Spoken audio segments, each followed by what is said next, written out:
Welcome to the Financial Freedom Podcast, where we interview remarkable people and share strategies for mastering money and living a meaningful life.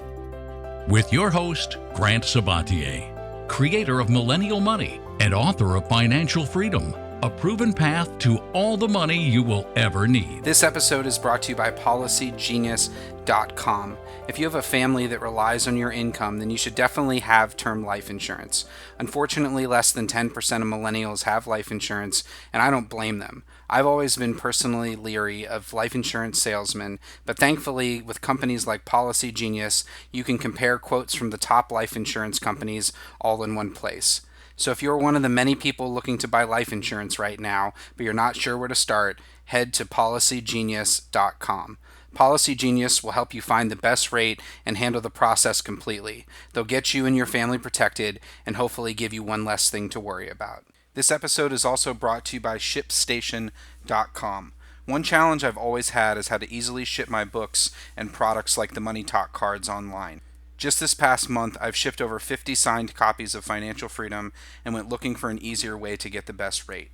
ShipStation helps online sellers of any size save time and money on their shipping costs, and they compare prices across all the major carriers like FedEx, UPS, and even Amazon Fulfillment. And right now, Financial Freedom listeners can try ShipStation free for 60 days when you use the offer code FREEDOM. Make sure your business is ready to meet the demands of delivery culture. Get started at ShipStation.com today. Click on the microphone at the top of the homepage and type in FREEDOM. That's ShipStation.com, then enter the offer code FREEDOM. ShipStation.com. Make ship happen. 100% of the proceeds of this episode will be donated to the Food Bank of the Hudson Valley, foodbankofhudsonvalley.org. Hey everyone, welcome to the Financial Freedom Podcast. I'm very excited today to have a good friend of mine, Andy Hill from the Marriage, Kids, and Money podcast and website. And I've known Andy for a couple of years now and watched his financial freedom journey from being a very busy full-time employee traveling across the country to now diving into entrepreneurship to just a couple of days ago sharing that he and his family have reached millionaire status. So I thought it was a perfect time to bring him on the show to talk about that journey and dive deep kind of from start to finish here, what it took to escape debt and become a millionaire. So really excited to have you on the show, Andy. Thank you so much, Grant. It's great to see you and great to be connected. I know we have been connected for a couple of years, but it's great to chat today. So let's go back to the beginning. Let's go back 10 years ago when really you started your financial freedom journey. Can you take us back to that moment when you decided, both as an individual or maybe in your relationship, to start taking your finances seriously? Yeah, absolutely. I remember that moment pretty well. My wife and I got together in 2010, about 10 years ago, and we got married, and we were really, really enjoying living for today and having a lot of fun. You know, we were 28, we were going out to bars, we were enjoying restaurants, we were traveling, we were going to concerts, just having a lot of fun, making some memories together, and no regrets. Loved it. We had a fantastic time together. It wasn't until we started thinking about having children where something sort of clicked in my brain, where it was like, okay, all right, yeah, it's fun to have fun today, but it's also really great to try to set your family up for a great tomorrow too. And so, you know, at that point, what for me, it turned right to finances, being like, okay, well, what can I do to get myself in a better financial situation, our family in a better financial situation, so that we are setting up our children to just have great lives, you know, maybe eventually pay for their own college, or so they don't have to worry about student loans, or just like having parents that maybe don't fight about money all the time. Little things like that would be fantastic. So we started out thinking, okay, what can we do? What's the first step we could take? And I started to watch some shows, like Susie Orman's show was interesting for me. I was DVRing at the time. That's a very nerdy thing to say, that I was DVRing Susie Orman. And I also picked up some books. One of them was the Total Money Makeover by Dave Ramsey. And these types of books and programs started to get me the building blocks of where I could start to go on our financial freedom journey. And that first place for us was looking at our net worth at the time. And that was when we discovered what net worth even was. We discovered that we were negative $50,000 net worth back in 2010. So yes, We were happy and living together and loving life. And together we were making just a little over six figures. But man, we were in the hole, negative $50,000. So what were a couple of those first steps that you took after finding out that you had a negative net worth to kind of start that momentum? Absolutely. Well, I mean, it was that original jolt of like, okay, we thought we were rich because we were like, two single people making over six figures and looking at that number being like, okay, wait, actually, we're not. And what can we do to move things forward? So the first couple of things we started to do together was just tracking our expenses. And I know this can be an aha moment for a lot of people, and it definitely was for us. Just putting down the numbers, saying, all right, what's coming in and then what's going out? And we were spending all of that was coming in. And that was okay. Again, we were having fun, but we had a new mission now, outside of just having fun. And honestly, two young people I think we were making like $130,000 at the time, knowing that we could live on a lot less, just because maybe a year ago we were living on a lot less because we didn't have each other's income. When we got married, our income nearly doubled. So at that point we said, okay, let's look at the income and expenses coming in and start tracking things with a budget. Let's get together once a month, make a plan together on where we want to go. And the first thing we wanted to tackle was our debt. And I say our, it was a lot of it was mine. I had about $30,000 in student loans from my graduate degree. I had a home equity line of credit that totaled up a little bit at that time, maybe another $5,000 there. And then she had a $20,000 car loan. So with that, around $50,000 of debt we were looking at, saying, okay, let's try to tackle this first and see where we can go from there and to start making it to the next level. So was this just like a overnight switch where radical decision to start paying down the debt, or was it more gradual? It was for me, when I read things or I watch things and I see people and I'm like, that's a really good idea. Let's do that immediately. Because I'm a numbers guy and I just want to take action. For my wife, it was a little different. It was like, well, what are you talking about? We're having fun. Like, why do we want to make changes? This is nuts. And for me, it wasn't until I started talking about the emotional benefits of getting out of debt or paying attention to our money that she really got on board. When I was throwing out numbers like, hey, wouldn't it be great to be debt-free or grow our net worth? She was like, whatever, man. But when I said, hey, that job that you really don't really like right now, and how you want to eventually be able to stay at home with the kids, like, this is how we can get there. And once I broke it down like that and started to talk together, about that type of situation, she got a little bit more excited about it and a little on board. But yeah, whenever I go into numbers with her, she always just kind of glazes her eyes and be like, no, talk to me like a human and tell me what this actually means. How can this money or these situations or these changes actually create the freedom that we want in our lives? So there's a huge gap between being, say, $35,000 in debt and becoming a millionaire. And 10 years, it's both quite a long time, but really not a long time when you're talking about that dramatic of a shift. Can you talk about some of the goals that you set along the way? Like, maybe what was the first goal? Was it to get out of debt? Yeah, for us, after we, sort of analyzed things and figure out ways we could move things forward, it was to eliminate that debt. And so we made that goal. We said, okay, what can we do to go back to almost when we were single and live on just one of our incomes or live on half? And we figured out, hey, we could actually do that. And it wasn't too bad. I mean, we just went out to dinners less, we were intentional with our money.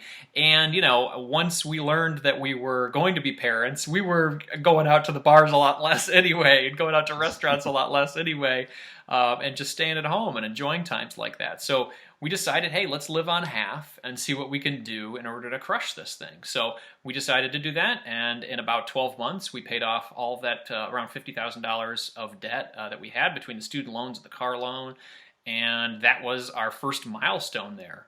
And then from there, we said, okay, well, what's the next thing? What's the next thing we could do to continue to build the wealth? The momentum was there. And at that point, she got the opportunity to work with her employer to say, hey, can I go part-time when my child comes into the world? And so that became sort of all right, this is actually working. And it sort of looked to her being like, okay, well, what else you got, Andy? That's great. Any hiccups, or looking back, any things that you would have made differently during that kind of first phase of financial freedom? Yeah, I mean, for me, sometimes I get fixated on things and I just think it's the right way. and I think it's the only way. And so sometimes when I get like that, I can get short and frustrated, and that doesn't always bode well when you're trying to bring another partner along.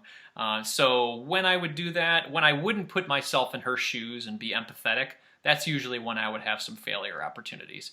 And it usually, if there would be a money fight or any disagreement or things like that, I would step away, and sometimes it would take me a second to realize, hey, did you actually see it from her perspective? Or are you just trying to hit this money goal and move forward with reckless abandon, right?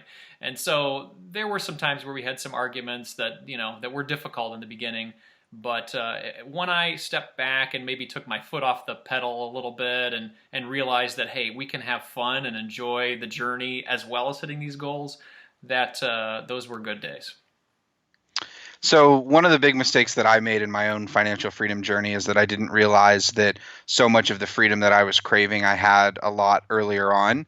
And so I was just, kind of just full bore all the way through, didn't nearly enjoy my life as much as it sounds like you did. So kudos to you. But have you been aware throughout this process of the freedom and the options that money has given you? Yeah, I mean, that's a great point. And yes, I would say that we've had the privilege of being able to do both because we had a higher income. During the 10 years of this journey, we've had an average income of $190,000. So, I mean, we had the ability to both save for the future and still enjoy life. And I know that's a privilege, especially with a lot of things that are going on right now. I've recognized that even more, that's a privilege. So having that balance and realizing things throughout the process, it definitely helped me to have conversations with her and level set, because sometimes I get so focused on goals that I forget. And when I have those conversations with her, she helps me to come back down to earth and be like, hey, we could do both. Life's for living. Let's enjoy today. We've got a lot of exciting things that are happening. You're a new dad. Let's do some adventures with our kids and make some memories. And those were really good moments. So let's now go, you're out of debt, you're saving 50% of your income. And I know one of the pivotal things in your story is that you paid down your mortgage. I think that was relatively recently. Can you talk about why you decided to pay down your mortgage? And I'll also note for the listeners and the viewers, Andy lives in an incredibly beautiful area, in the Detroit suburbs that I've had the fortune of. I didn't get to go to your house, but I think I was close. Neighborhood, yeah. That neighborhood. It's so beautiful, so green, so super lovely place. But I'd love to understand why you made that choice to pay down your mortgage instead of perhaps investing the surplus at a time when mortgage rates have been at historic lows. Absolutely. Yeah. This was an emotional decision for us. I was working in a job in an industry that I was very good at, but I really didn't like it that much. So this became one of those things where when my wife was interested in buying our new home, our home that could, house our whole family, now that we had 2 kids at this time, she was looking in a nicer neighborhood, as you've just described. And with a nicer neighborhood, the prices go up. So we were looking at a $350,000 house instead of a $200,000 house that we were living in. And to me, that felt claustrophobic. I felt like, okay, we're going to be getting a lot more expensive home. That means a bigger mortgage. That means I have to continue to perform at this job that I really am not digging. So for me, it felt a little bit restrictive. So in order to meet in the middle, because I wanted her to realize her dream of having a great neighborhood and a great house and great schools for our kids, I said, okay, let's do this. What about if we buy this house, but we agree that we're going to pay it off in 5 years? That would give you the house that you want, and then that would give me the freedom that I want, so I don't always have to work in an industry, in a job that I'm not passionate about. And we both agreed on that, and that became our driving force, our agreement over the next about 4 years, where we continued to live on about half and continued to save a lot and made a lot of extra payments towards the mortgage. On average is about $3,000 extra per month in order to pay it off in about 4 years. And that's what we did. Yeah, we became mortgage free in 2017. And to your point on the investing side of things, again, we were making good money, so we had the ability to not only pay off the mortgage early, but I was maxing out my 401k at work the entire time, and for a period of time we were maxing out both of our Roth IRAs. So we were taking advantage of the market, but maybe not to the extent of throwing everything in there. But I'm really happy with the decision because it sort of did both. It did the taking advantage of the market growth, but it also helped feed my emotional needs from not being able to have that big payment anymore. Yeah, let's talk about that, the emotional side of, I think my life was quite like yours for some time, where I was spending so many weeks on the road per year going to different events and clients. And, I've had that same experience. I think I saw it on social media where you posted that you literally didn't know what city that you were in. Yep. Happened to me more than a few times. But it seemed like you were advancing. I remember since we've been friends, just seeing these different promotions that you got, and you had some stock plan at your company where you were getting some extra benefit there. Yeah. What made you leave such a lucrative and what sounds like you were really good at potential to maybe make a lot more money if you would have stayed and continued to rise the ranks? Did you see a ceiling there? Were you just tired of traveling? Was there limitations around your role? What prompted you wanting to get out of what seems to be an extremely lucrative and hard-won position within your career? And you're a young dude. I think you're 38? Yeah, 38. Yeah. So yeah. Why jump off that income ladder? A lot of those things that you mentioned, but I guess the pivotal moment for me was, and first of all, I really liked where I worked. I liked the company that I worked. I liked the people that I worked with. I just didn't have a lot of passion towards what I was selling or what I was doing. And corporate event marketing, there's nothing wrong with it. And I did it for 15 years. It's just that you get to a point after doing something for a really long time where you're like, okay, what's next? And I feel like I had afforded myself, or we had afforded ourselves, the ability to make that change and try a different leap. But really the pivotal moment for me was I think it was around 2016. There was a management change at our company. And I had a position before that where I was leading a team, and every time I sold something or earned new accounts, I got to grow that team, hire new people, and that made me feel really great. At that point, I had a team of 3 folks for all the accounts that we had earned. And then in 2016, there was a management change where they brought in a new general manager and new C-level folks that said, okay, Andy, you're not on that team anymore. You're now on this team, and you are not managing those people anymore. You're not managing anybody, but here's what you're going to do.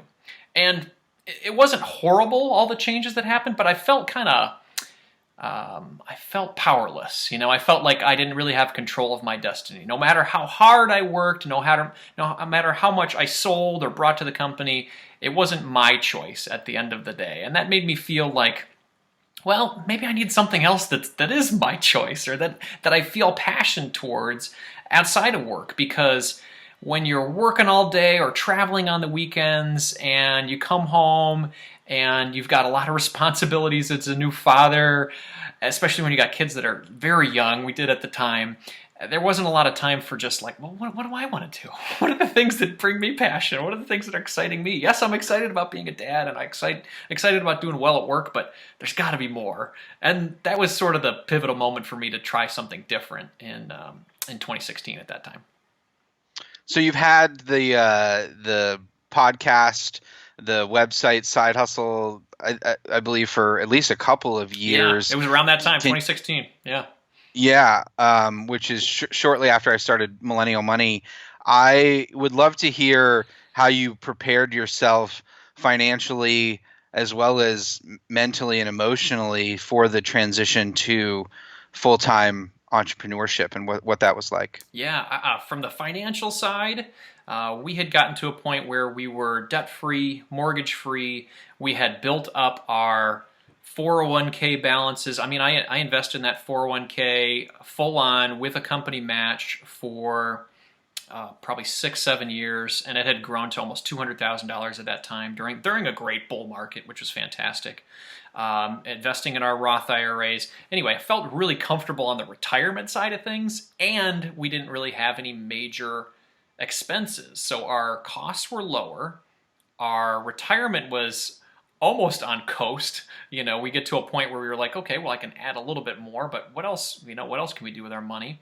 And emotionally, I had gotten to that point where I was just like, I'm ready for something new. And on the entrepreneurial journey, it was, okay, test something out as like a hobby and see if you like it. Don't spend a lot of money on it. Don't dump a lot of things into it. And that's what I did. I sort of started a podcast, started a blog, started some conversations to see if I actually liked the conversation, see if I liked the work, and then slowly figured out how to make money from it while still remaining at my career for the next pretty much 4 years.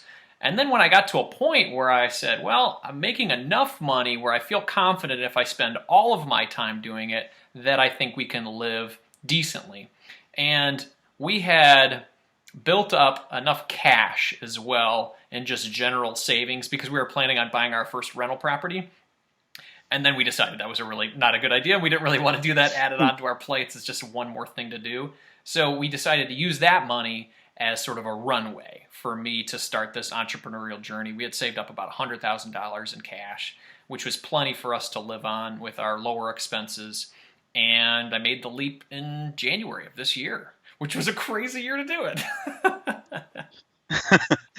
Absolutely. But one of the things that I hear in your story now is just the methodical nature upon which you're making these decisions. There's a very, it's almost to the right amount of planning and execution.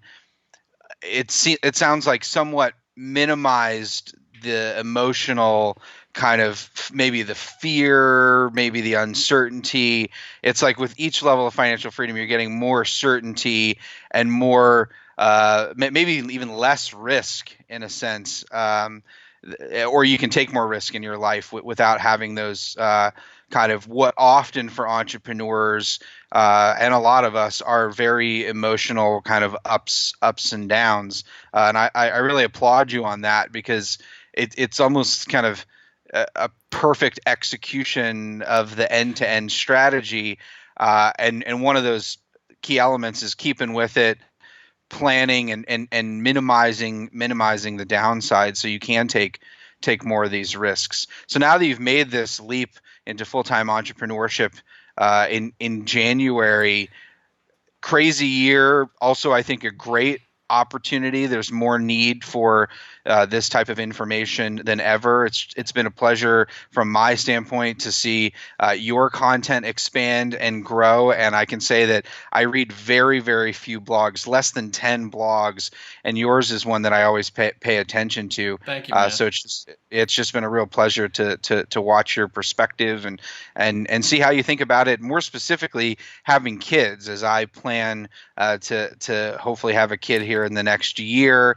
It's been cool to watch the things that you do, with your kids and how you intentionally make time to spend time with them and stuff. I feel like I know you better than I actually do just from following your journey.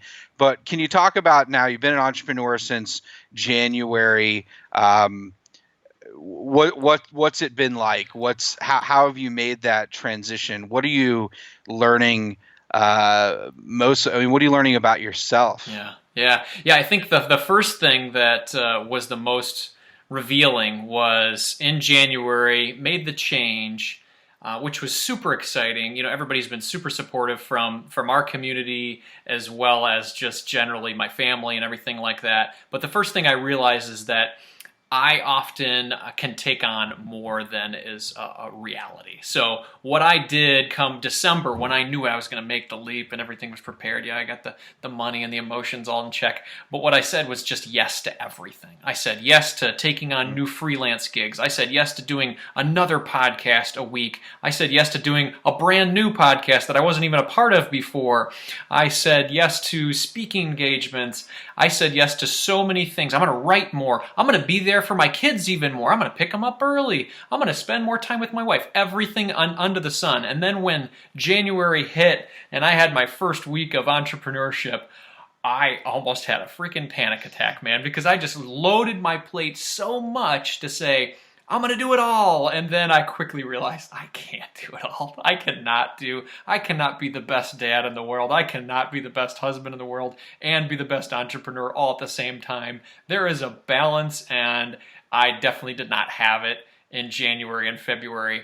And it took me a while. It took me like 2 months of working weekends and nights and being like, okay, no, I'm gonna be successful at all this stuff. And then February came along, and I'm just like, you don't have to do this. This is throwing you for a whirl. This is not what you asked for. This is not what you even wanted.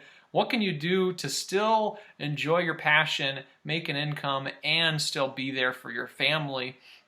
And so by March, I think I had things pretty figured out. I had, lowered the amount of work I was doing. I was saying no more, which made me feel good. And then COVID hit.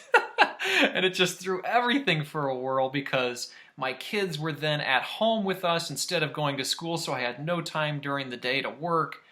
And it's just been a whirlwind up and down. My wife's hours for her gig that she was working went from 30 hours to 5 hours. I started to lose some sponsorship and things like that from podcast sponsors and income for the blog. And I was like, man, this has been pretty rough. Lately, things have been picking up a little bit more. Things have been feeling good. The income is getting a little bit more stable. But yeah, man, it has been a roller coaster since January. And you know what? I wouldn't change a thing. I would have left my job earlier because I absolutely love the work that I'm doing. It feeds my passion for helping people, and it feeds my passion for, I guess, owning my own business and doing something that I really, really like. Yeah, it feeds the soul too. You start to realize things about yourself, or maybe, at least for me, just how quickly you can change when you're in the driver's seat of that area of your life. Yeah. I was right there with you for many a years. It sounds like you had a nice realization a couple months in. I think it took me a year and a half to start saying no. And now I pretty much only say no. But yeah, it's a good word to say. It is a good word to say, and it's one of those things.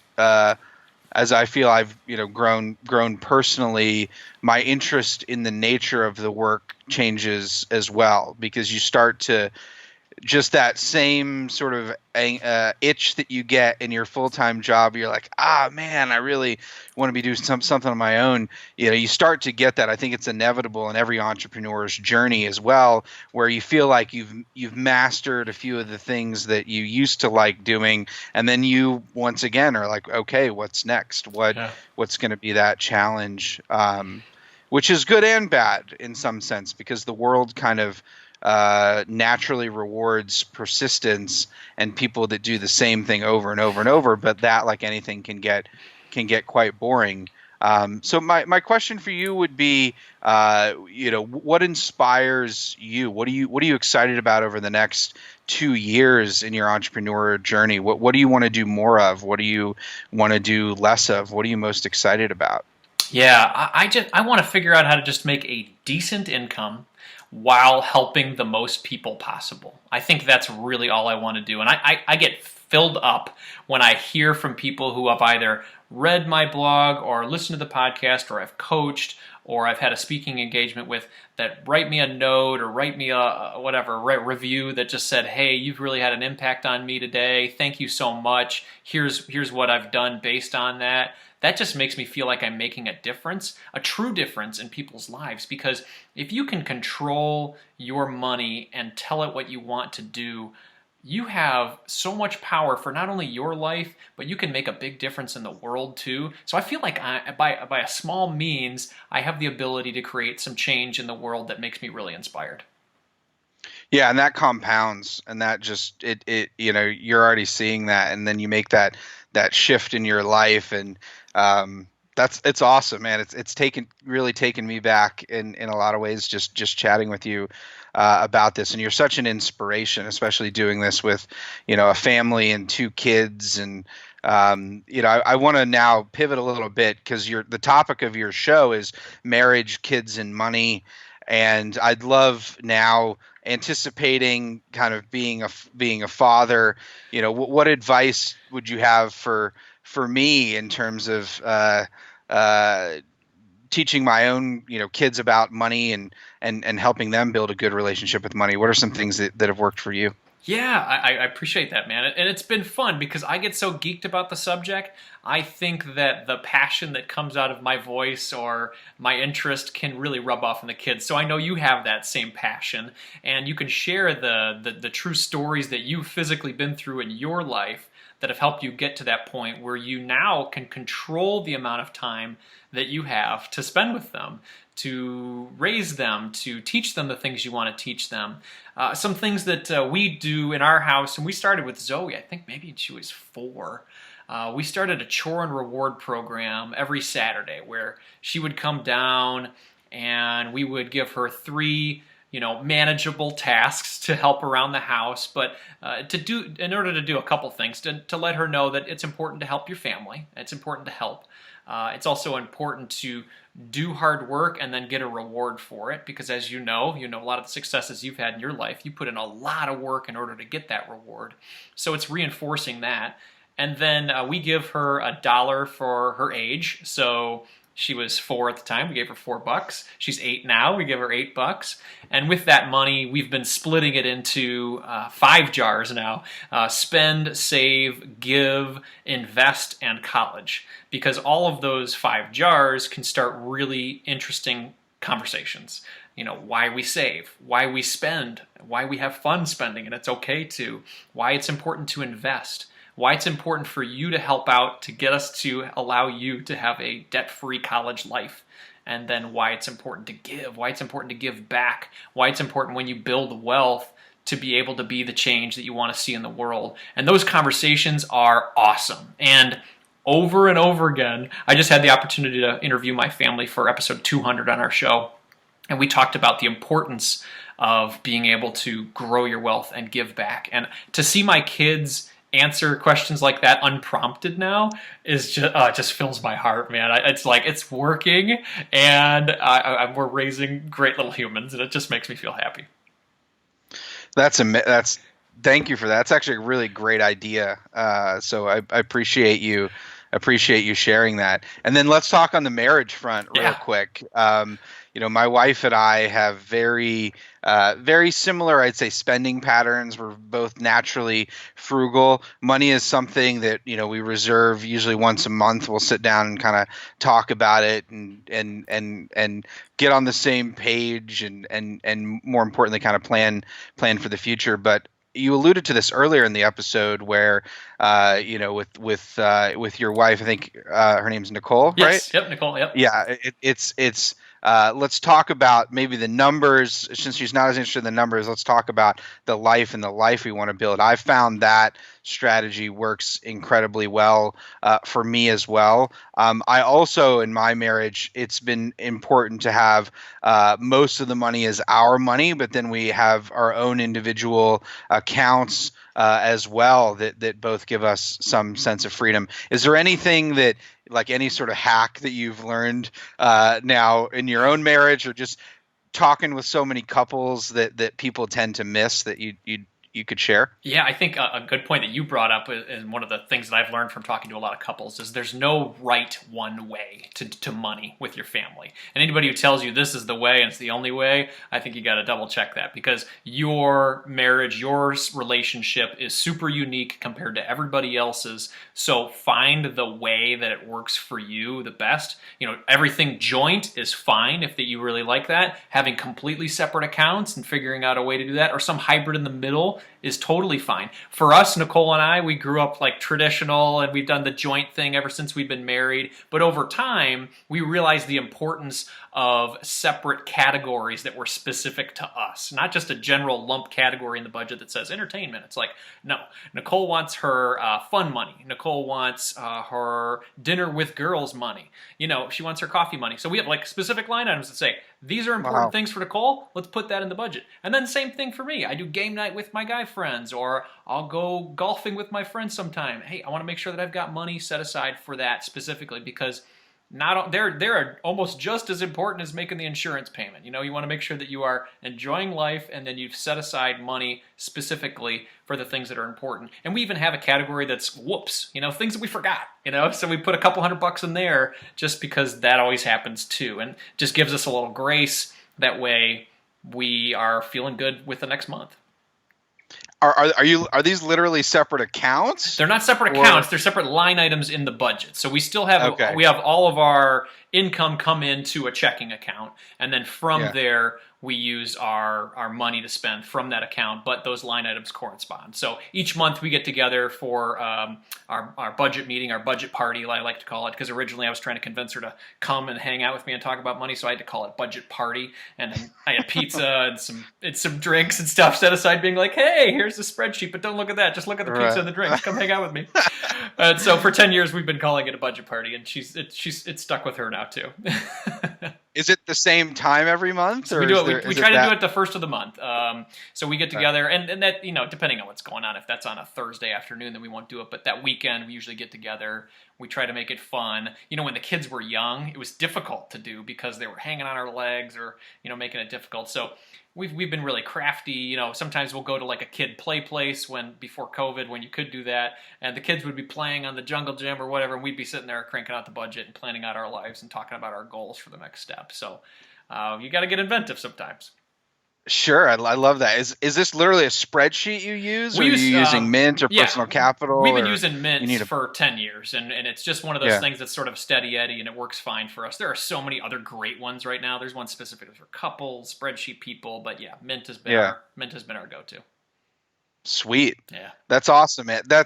I feel like there's been so much wisdom here, and I really wanted to have you on the show, both because you hit the millionaire status and because of just the incredible journey that you've gone through. And I feel my podcast, for all those listening, during the pandemic especially, I've gone pretty far beyond the topic of money during this time. So I wanted to rein it back in and get people excited about this journey. And I'd love to end on, we're at this really incredible moment, which I see as a reset in our culture. There's a lot of people who were grinding pretty hard before this pandemic, chasing the next dollar, the next rung on their career, and they've been forced to spend more time at home, maybe with or without their kids, and now we're entering into this moment where there's clearly a lot of uncertainty in many dimensions of our world. But I do feel like there's been a massive shift in sort of the collective consciousness relative to doubling down on what's important, making financial freedom accessible to everyone, making the world and our lives a great place for everyone, no matter how much you make or what you look like or where you come from or where you live. And so I'm immensely hopeful for this time for everyone, especially when it comes to their finances, being able to switch and take control of their money. And I'd love, your thoughts on are you hopeful as well? And maybe what's one parting tip that you could give someone who's maybe they've just gotten out of debt or they've just saved an emergency fund? What advice would you give them if they want to become a millionaire in 10 years? Yeah, absolutely. Well, I would say that, to your point, this is a pivotal time. This is an opportunity for people to reflect on maybe that hard charging journey they've been on.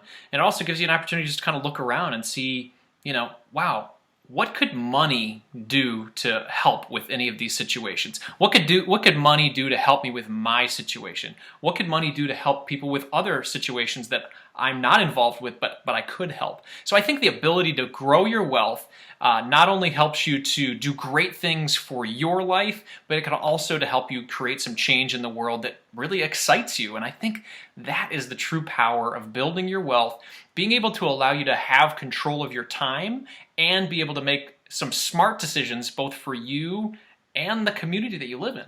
So is the home that you've paid off, is this your forever home? I think it is, my man. We are really enjoying it. In fact, with a little bit of the extra money this year that we saved up, that we feel comfortable with, we're even going to do a nice kitchen update. You know, she's been talking about getting a hot tub for a really long time. I'm going to relent and say yes to the hot tub, and let's have a little bit more fun. So it's almost back to where we were in 2010 to have a little bit of fun now that we've done so much hard work over the past 10 years. Yeah, I love that. I always like to say, money only matters if it helps you live a life you love. And I was touched by in your post, which everyone should read, and I'll include in the show notes, which takes the journey that Andy talks about, and actually he shows you the numbers of what's in all their accounts and all that good stuff. It's an amazing post, so I'll link to that. But one of the things that caught my eye is just the fact that now you've hit the 2 comma club, you're a millionaire, but you're not afraid about going below that number and taking more time to spend on the things that you love. And so I really loved that perspective. And dude, man, I'm so proud of you. Congratulations.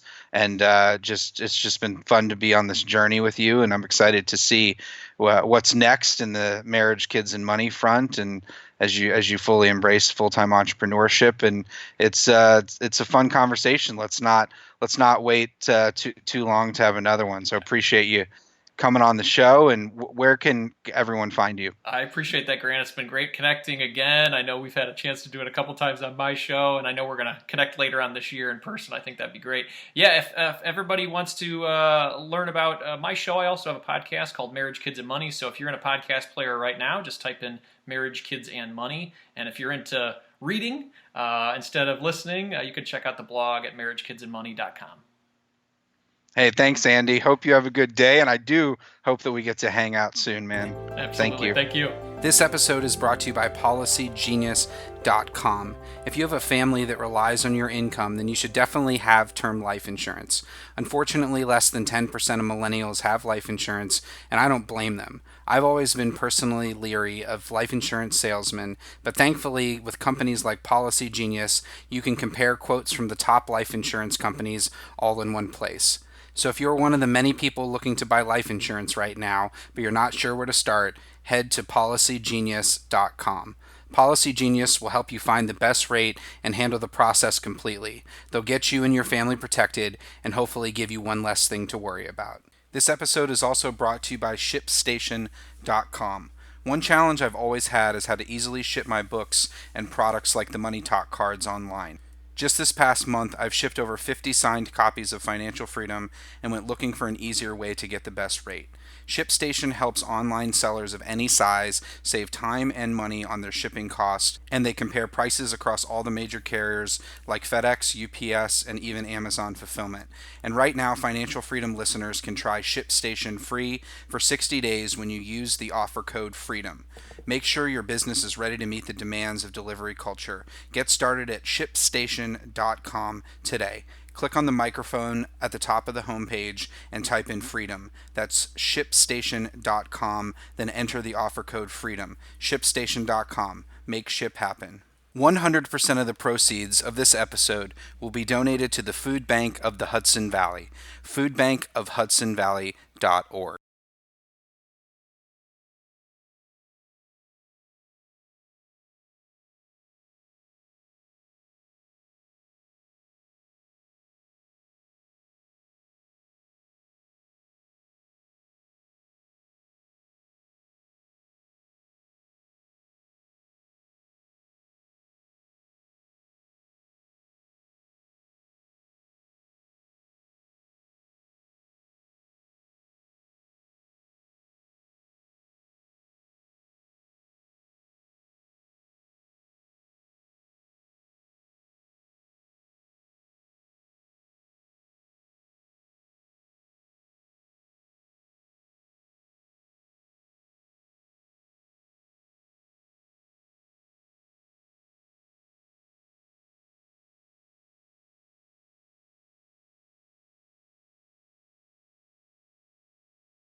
This episode is brought to you by PolicyGenius.com. If you have a family that relies on your income, then you should definitely have term life insurance.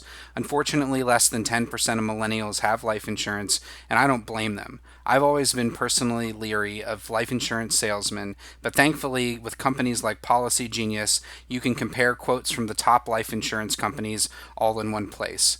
So if you're one of the many people looking to buy life insurance right now, but you're not sure where to start, head to PolicyGenius.com. Policy Genius will help you find the best rate and handle the process completely. They'll get you and your family protected and hopefully give you one less thing to worry about. 100% of the proceeds of this episode will be donated to the Food Bank of the Hudson Valley, foodbankofhudsonvalley.org.